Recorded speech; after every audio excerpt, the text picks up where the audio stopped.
सुरु नै गरी अहिले घर भाडामा बस्ने र घरबेटीहरूको जुन किसिमको दबाब के छ भने घर भाडामा बस्नेलाई तुरुन्त पिसिआर टेस्ट गरेर आउनु अब मान्छे देशभरिबाट आइरहेको छ यसलाई ल्याउन सक्दैन त्यो गर्नुपर्छै पर्दैन तपाईँको भनाइ एकदम थ्याङ्क यू सो मच मलाई यो राम्रो अवसर दिनु साथीहरूको अगाडि यस्तो कुराहरू मैले कहिले पोखौँ भन्ने भएको छ यो फोरममा मलाई दिनु त्यसको लागि म यहाँलाई चाहिँ धन्यवाद दिन चाहन्छु र गरे सफल भइन्छ भन्ने कुरा चाहिँ आज देखिएको छ जुन हिजो 10,000देखि 1,200 मान्छेहरू भिडका भिड आफ्नो जान परिवारका सबै सदस्य लिएर झोलाटुम्बा लिएर चाहिँ लाइनमा बस्नु भएको थियो र त्यो 1,000-1,200 लाइनमा हामीलाई अहिले भनेको चाहिँ सोसियल डिस्टेन्सिङका कुराहरू हुन चाहिँ एकदमै गाह्रो भएको थियो काठमाडौँ जस्तो यत्रो अस्पताल भएको ठाउँमा सुखराज ट्रपिकल अस्पताल मात्रै किन 1200 जना मात्र असाध्यै गाह्रो भएको त्यसमा कतिपय तिनीहरूले दबाब हाम्रो स्वास्थ्यकर्मी चिकित्सकहरूको दबाब झगडा पनि पर्थ्यो त्यो डेराको मात्र समस्या नभनौँ डेराभन्दा पनि अझै ठुल्ठुला समस्याहरू पनि छन् नेपाल सरकारका उच्च पदस्थ कर्मचारी जो भर्खरै सरुवा भएर आउनु भएको छ उहाँहरूलाई चाहिँ ठुल्ठुला अफिसमा नाम भन्न चाहन्न त्यो अफिसहरूमा छिर्नु पऱ्यो भने होइन अदालतमा जानु पऱ्यो भने उहाँलाई छिर्नको लागि पनि पिसिआर चाहिँदो रहेछ ठुल्ठुला ब्याङ्कहरूलाई पनि उहाँलाई पनि आफ्ना कर्मचारीहरूले अफिसमा प्रवेश गरेर उहाँलाई पनि पिसिआर चाहिँदो रहेछ कसैलाई चाहिँ कतै राख्नु पऱ्यो उसलाई पनि चाहिँ नयाँ कर्मचारी भर्नको लागि पनि पिसिआर चाहिँदो रहेछ त्यस कारण चाहिँ अनावश्यक मान्छेहरूको झन्डै 80-90% मान्छेहरू अनावश्यक क्षेत्रमा भएको छ र हिजो गृह मन्त्रालय एउटा सर्कुलर जारी गरेको छ र के भनेको छ भन्दाखेरि त्यस्ता मान्छेहरूलाई घरबेटीले आफूले आफ्नो व्यवस्थापन घरमै अब त्यो ठाउँमा व्यवस्थापन गरेर क्वारेन्टाइनमा राख्ने त्यसरी कुनै लक्षणहरू देखिन्छ उहाँलाई टेस्ट गर्ने भन्ने एउटा सर्कुलर जारी गरेको छ त्यसले केही कम भएको छ महसुस भएको छ भने अझै पनि हामीका त्यस्ता थुप्रै प्रकारका दबाब अझै पनि छन् हामी सबै नेपाली सुरक्षित हुनुपर्छ कुनै वर्ग समुदाय मात्र सुरक्षित भएर हुँदैन जस्तै अदालतकै कुरा गर्दाखेरि अदालतमा पनि कतिपय पुलिस कस्टडीबाट लिएर गइरहेका छन् उहाँले भन्नुहुन्छ हामी त्यहाँ रहने सम्पूर्ण मानिसहरू सुरक्षित हुनुपर्छ अब त्यहाँ आउने क्लाइन्ट्सहरू पनि सुरक्षित हुनुपर्छ सुरक्षाकर्मी पनि सुरक्षित हुनुपर्छ भन्ने हिसाबले उहाँले पनि अहिले नयाँ के अरे आदेश जारी गरेको छ सबैलाई पिसिआरै गर्नु भनेर यसको लागि मन्त्रालयमा हामी चाहिँ स्पष्ट निर्देशन हामीले चाहिरहेका छौँ किन भन्दाखेरि यसका हाम्रा गाइडलाइन्स पनि छ प्रोटोकल पनि छ कस्ता मान्छेलाई पिसिआर गर्नुपर्ने हामी सबैले बुझिराखेको थियो यदि कसैलाई सिम्पटम डेभलप भइरहेका छ यदि कुनै हाई बर्डन भएको ठाउँबाट आइरहेका छ अथवा त्यस्तो कन्फर्म केस कन्ट्याक्ट हिस्ट्री छ भने त्यस्तालाई मात्र हामी टेस्ट गर्छौँ अन्यलाई हामी के गर्ने गरेका छौँ भन्दाखेरि हाम्रो अस्पतालमा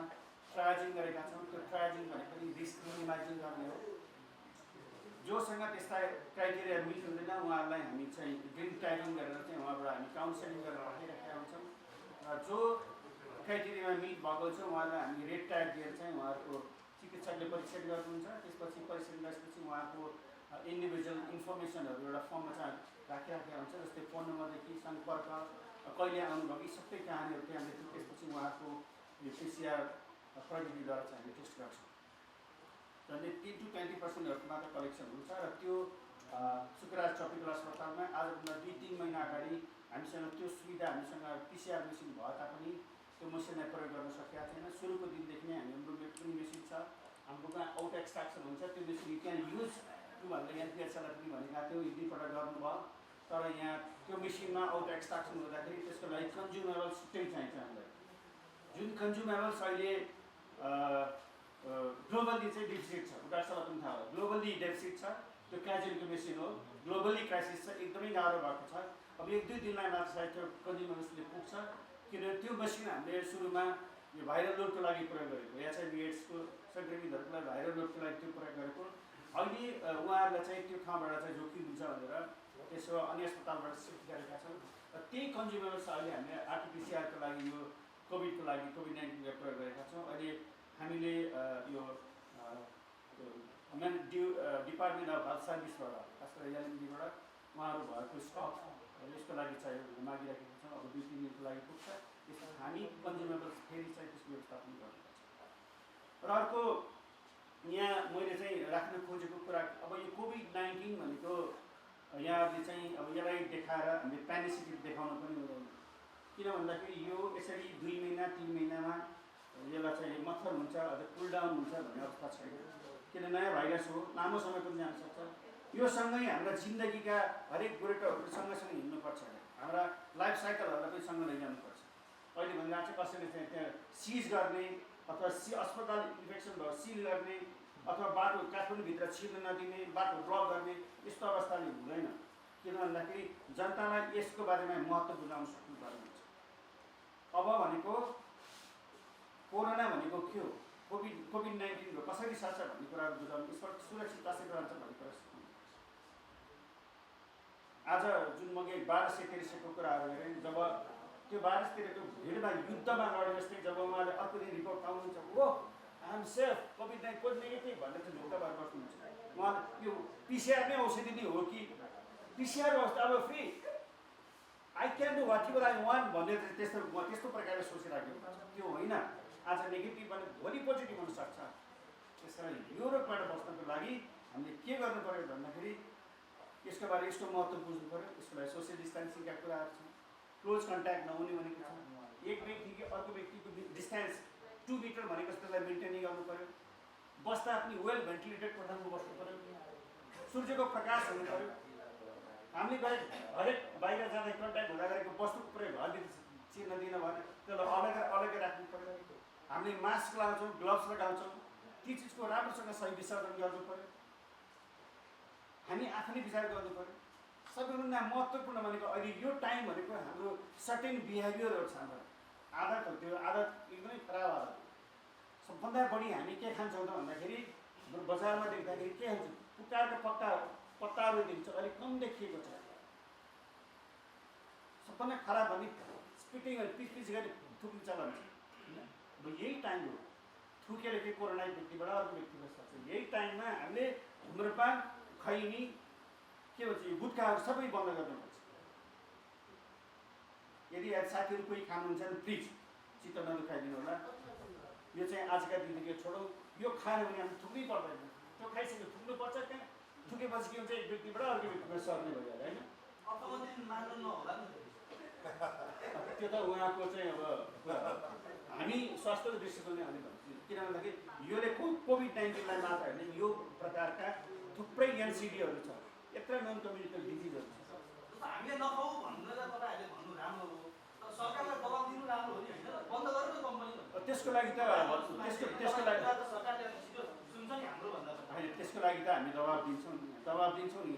त्यो तपाईँको बक्समा 90% फिगर राख्नु भनेको छ, ट्याक्स बढाउनु त हामीले नै भने हो नि त। यसमा तपाईँहरू पनि लाग्नु पऱ्यो कि, तपाईँहरू पनि लाग्नु पऱ्यो।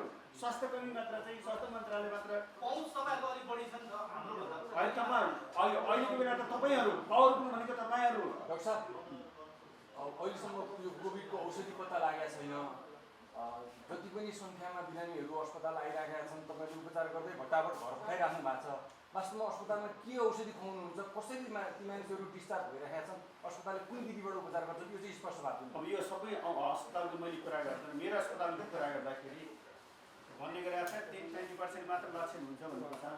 त्यो बिल्कुल गलत हो, बिल्कुल गलत। किनभने मेरो रेफरल अस्पताल हो, मेरो कोभिड डेडिकेटेड अस्पताल भनेर त्यहाँ बढी चाहिँ कोमर्बिडिटी लिएर अहिले आइरहेका छन्। 40%मा लक्षण देखिएको छ। अहिले तपाईँलाई जुन भन्ने गरेको छ नि, खोकी लाग्छ, सास फेर्न गाह्रो हुन्छ, त्यो मात्र समस्या होइन कि, त्योमा थुप्रै समस्याहरू छन्। कसैले चाहिँ गन्ध खान पाउने हुन्छ, गन्ध केही कुनै वस्तु भुवन खाँदा स्वाद ठाउँ हुँदैन होइन। कसैलाई ग्यास्ट्रिक जस्तो पेट दुखिरहेको हुन्छ, कसैलाई अचानक सास फेर्न गाह्रो हुन्छ, कसैलाई लुज मोसन हुन्छ, कसैलाई भमिटिङ हुन्छ, कतिपयहरूमा शरीरका विभिन्न ठाउँहरूमा दागहरू देखिन्छन्, कसैलाई एकदमै हेडाएको हुन्छ। सबभन्दा महत्त्वपूर्ण थकाइ, अनएक्सप्लेन टायर्डनेस भन्छ। टोइलेट जानुहुन्छ, फर्कँदा पनि चाहिँ एकदमै गाह्रो हुन्छ, बसिरहेको फ्यानबाट बसिसकेपछि उठ्नै मन लाग्दैन, अनएक्सप्लेन टायर्डनेस, त्यस्तो प्रकारको लक्षणहरू देखिन्छ। ती लक्षण भएका हामीका व्यक्तिहरू हुन्छ, उहाँहरूलाई चाहिँ हामी उहाँको सिम्टमको आधारमा ट्रिटमेन्ट गर्छौँ। पर्टिकुलर कोभिडको लागि ट्रिटमेन्ट अलिक मात्र पनि हामी गर्दैनौँ र अहिलेसम्म त्यो रिसर्च पनि गर्ने हामीले गरेका छैनौँ। र अहिले यो जुन एनएचआरसीले कतिपय एन्टिरेट्रोभाइरल औषधिहरूको चाहिँ अब यो रिसर्च गर्ने, प्रयोग गर्ने भन्ने चाहिँ जुन अहिले यो WHO गर्ने भनिरहेको छ, त्यो अब सायद भोलिको दिनमा होला। अर्को कुरा प्रधानमन्त्रीले एक हप्ता अगाडि एउटा भविष्यवाणी गर्नुभयो, साउनको अन्तिम सातादेखि भदौको पहिलो सातासम्म महामारीको रूपमा फैलिन्छ, सावधानी अपनाउँ भनेर उहाँले भन्नुभएको छ। अनि तपाईँहरूले चाहिँ त्यो अवस्थालाई इन्डिकेट गरेर तयारी चाहिँ के गर्नुभएको छ? यसको लागि त हामी पहिलेदेखि नै तयारी अवस्थामा छौँ। किनकि मैले भनेको एउटा अस्पतालको जिम्मा लिन्छु, टेकु अस्पतालमा भनेको त्यहाँबाट जसलाई अब यो माइल्ड केस साधारण सिम्टमहरूलाई हामी त्यस्तो हेर्दैनौँ। खास गरेर त्यस्ता व्यक्तिहरू जसलाई अस्पतालमा भर्ना गरेर अक्सिजन लिनुपर्छ, आइसियुमा राख्नुपर्छ, त्यस्ता व्यक्तिहरूलाई उपचार हुन्छ। आजका दिनसम्म त्यस्ता माइल्ड सिम्टम भएका व्यक्तिलाई पनि हामीले राखिराखेका छौँ, किनभने उहाँहरूको कोमर्बिडिटी छ। कोमर्बिडिटी भनेको कतिपयको चाहिँ सुगर औषधि उहाँले मेन्टेन नगरेको भएर के हुन्छ कारण, त्यसरी हामी टाइम उहाँलाई म्यानेजमेन्ट गर्न सक्यौँ। अब कोभिडको इन्फेक्सनले गर्दाखेरि एक त त्यो इन्फेक्सनले गर्दाखेरि बढ्यो भने अर्को मान्छेमा एउटा के छ त भन्दाखेरि एक प्रकारको चाहिँ एन्जाइटी भन्छ नि, एन्जाइटी, डर त्रासले पनि चाहिँ के हुन्छ त यो चाहिँ सर्टेन कर्टिसल्स लेभलहरू बढी जान्छ, त्यसले सुगर लेभल अटोमेटिक माथि हुन्छ र रोगसँग लड्ने क्षमता पनि कम हुन्छ। अब काठमाडौँमा यदि कोही डराउँछ भने टेकु अस्पतालमा कार्यरत कर्मचारी, डक्टर सबै त्यो टिमसँग डराउँदो रहेछ। एउटा उदाहरण, त्यही कार्यरत एकजना स्टाफ नर्सले उहाँ प्रेग्नेन्ट हुनुहुन्थ्यो, उहाँ प्रसुति गृह जानुभयो, त्यहाँ उपचार नगरेर उहाँको बच्चासँग खेर भएको अवस्था हामीले सुनेका छौँ होइन। तपाईँहरूले पछिल्लो समय फेस गर्नु परेको समस्या चाहिँ कस्तो रहेछ? अब यो अहिलेदेखि नै जब यो सुरु गर्दाखेरि मैले भने त जब म प्रवेश गरेदेखि we are already discriminated from the different society हो। इभन तपाईँहरू साथीहरूबाट पनि गर्नुहुन्छ, किन भन्दाखेरि आउनुहोस् न माथि आउनु भने सर त्यहाँभित्र पुग्न आउँ भन्नुहुन्छ। त्यति मात्र नभनौँ, मेरो नजिकै अस्पतालको छेउछाउमा बसेका त्यत्र ठुलो अफिसर डिओएचएसका डिपार्टमेन्टका साथीहरू पनि भित्र आउन चाहनुहुन्न, मन्त्रालयका साथी पनि आउनु, किन भन्दा अझै डिस्क्रिमिनेट सर्छ कि भन्ने अहिले पनि धारणा छ कतिपय साथी। वास्तवमा त्यो होइन। मेरा 200 पौने 300 जति कर्मचारीहरू अहिले पनि सेफ छन्। सबभन्दा ठुलो भनेको यो बेला मेरो स्वास्थ्य कर्मी भनेको जुन अग्रपङ्क्तिमा जाने उनीहरूलाई चाहिँ सेफ राख्नुपर्छ, उनीहरूको ड्युटी सिफ्ट मिलाउनुपर्छ, रोस्टर मिलाएका छौँ उहाँहरूलाई चाहिँ सबैले उनीहरूको कामको प्रक्रियाहरू पिपी दिएका छौँ। त्यसले गर्दाखेरि उहाँहरू सेफ हुनुहुन्छ, सेफ भएर चाहिँ आजका दिन त्यस्तो घटना सुनेका छैनौँ। आज देख्नुभयो कतिपय अस्पतालहरू सिल भएका छन्, जस्तै पोखराको सुन्नुभएको छ, सुर्खेतको सुन्नुभयो होला, जनपुरको सुन्नुभयो होला, थुप्रै अस्पतालहरू सिल भयो। तर हाम्रो अस्पताल सिल भयो किन भन्दाखेरि हामीले एकदम इजी साथ लिइसकेका छौँ। योलाई एउटा प्यानिक अवस्थामा हामीले दिनु, किनभने हामी अर्कालाई बुझाउनु पर्ने, हामी आफै प्यानिक भयो भने के हुन्छ। त्यसकारण चाहिँ यसलाई प्यानिसिटी दूर गर्नको लागि हाम्रा स्वास्थ्य सबै कर्मचारीहरू अलरेडी ट्रेन, सबै कुरा चाहिँ हामीले उहाँलाई पिपीदेखि लिएर ट्रेन गर्छौँ। टेकु अस्पतालमा यो कोभिड चेक गर्नको लागि इक्विपमेन्टहरू पर्याप्त छन्? हामीसँग जुन पहिले आरटीपीसीआर मेसिन हामीसँग छ, जसको एकपल्टमा गर्दा 72 गर्न सकिन्छ र 24 घण्टा गर्दाखेरि 288 वटा चाहिँ हामी टेस्ट रन गर्न सक्छौँ। र त्यसको लागि यहाँ भनेको सबैले भनिरहेका छ यो पिसिआरको बारेमा पनि अब पिसिआर भन्दा नाममा चाहिँ सजिलो भए तापनि यसलाई राख्नको लागि अप्ठ्यारो अवस्था छ। जुनसुकै ठाउँमा राख्न मिल्दैन। राख्नको लागि त बायोसेफ्टी क्याबिनेट हुनु पऱ्यो, त्यसमा चाहिँ जीवाणुसँग खेल्नु पऱ्यो, बायोसेफ्टी क्याबिनेट हुनुपर्छ। त्योसँग लड्नको लागि खेल्नको लागि माइक्रोबायोलोजिस्ट हुनु पऱ्यो। आज हामी बाध्य भएर एउटा ल्याब टेक्निसियनको भरमा चाहिँ गर्नु परेको छ, उहाँ तालिम दिनुपर्छ त्यो प्रकारको। त्यस्तै प्रकारको ती चिजहरूलाई राख्नको लागि अब ट्रेन म्यान पावर प्रशस्त मात्र हुनु पऱ्यो। मुख्य कुरा कन्ज्युमेबल्स हुनु पऱ्यो। तपाईँको भिटिए मात्र भएर भएन, एक्सट्राक्सन किट मात्र भएर भएन, त्यसलाई मेसिनलाई मिल्ने एक्सट्राक्सन किट मिल्नु पऱ्यो, भिटिएम पनि हुनु पऱ्यो र त्यसको लागि कन्ज्युमेबल्स आवश्यक सरसामग्रीहरू चाहिन्छ। त्यसरी त्यसको उपलब्ध भयो भने हामी मैले भनेको छु नि हरेक दिनमा 200 वटा सेयर टेस्ट 2 महिनासम्म पुरा हामी रन गरिदिन्छौँ। हामी के सुन्दैछौँ हामी भने मेरो अन्तिम जिज्ञासा, यसै गरी महामारी फैलिँदै गयो र राज्यले दिनुपर्ने जुन पिपी लगायतका इक्विपमेन्टहरू चिकित्साकर्मीलाई नदिने हो भने सामूहिक रूपमा राजीनामा गर्न सक्ने सम्मको अवस्थामा चिकित्सकहरू पुगेका छन्, त्यो साइकोलोजीको अवस्थामा छन् भनेर सुनिन्छ होइन। त्यसबाट भयमुक्त बनाउनुको लागि प्रयास चाहिँ के भइरहेका छ? अब यसको लागि मैले कुरा गर्दाखेरि मैले मेरो अस्पतालको लागि अहिलेसम्म चाहिँ सायद कतिपय अस्पतालहरूमा मास्क पनि पाएको छैन, कतिपय अस्पतालहरूमा कपडाको मास्क प्रयास हुन गएको छ। तर आजका दिनसम्म मैले सबैलाई मेरा स्टाफहरूलाई उहाँहरूको कामको प्रति सबै कुरा मैले दिएको छु, पुगेको छ। र जहाँसम्म यो म्यानेजमेन्टको कुरा गर्दाखेरि यो पिपी भनेको सबभन्दा ठुलो अस्त्र हो स्वास्थ्यकर्मीको लागि। जबसम्म उहाँले चाहिँ सेफ बनाउन सकिँदैन, यो बिना सेफ बनाउन सकिन्न। यदि पिपी लगाउनुहुन्न उहाँ कामै गर्न सक्नुहुन्न। उहाँले जोखिममा राख्न चाहँदैनौँ, त्यसै कारण त्यो जोखिममा नराख्ने पनि उहाँलाई जुनसुकै हालतमा हामी पिपी व्यवस्थापन जुनसुकै हालतमा व्यवस्थापन गर्छौँ। त्यो सामूहिक राजीनामाको अवस्था आउँदैन होइन चिकित्सा? त्यस्तो हुँदैन, त्यस्तो हुँदैन। हस्, थ्याङ्क यू। अरू केही प्रश्न? हजुर,